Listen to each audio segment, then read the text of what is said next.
Welcome to Battlefield Firestorm. I'm the Counsellor, and I'll be your gunner this evening.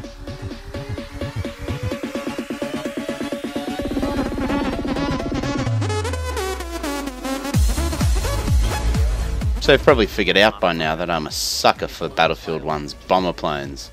Given the chance, I'll plant my ass in the pilot seat all night long. But whether it's repairing Old Lady Ilya or fending off the ghosts on a single plane level, I'll take on any role at any time. You know, with varying levels of dedication. Over the past 12 months, I've gone from using a keyboard and mouse with no real effect, to using a wireless Xbox controller to make the leaderboards, and finally to being the most effective, although not necessarily the most efficient, Battlefield 1 bomber pilot in the country. Now, obviously a great deal of a bomber's combat effectiveness comes from their team.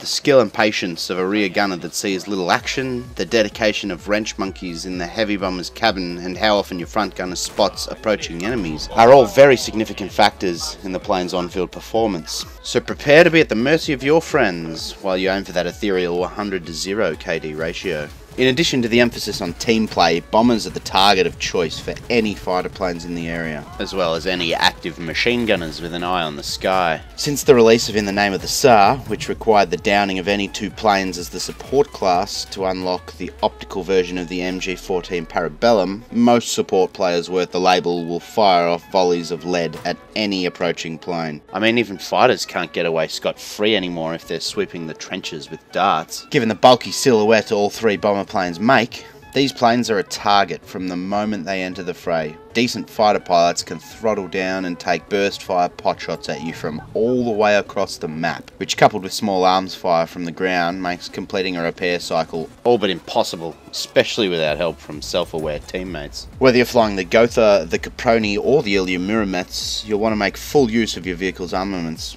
While you can, of course, pretend you're the only one in the plane and just repeatedly fly high-altitude bombing runs, dick, you can be just as effective, if not more so, by closing the vertical distance between you and your target.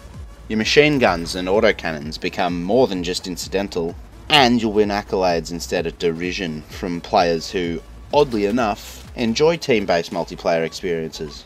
Honestly, the only acceptable excuse you'd have for flying so selfishly high is if you're targeting a behemoth for quick elimination, or you're a real-life piece of shit who just wants to outlive their team.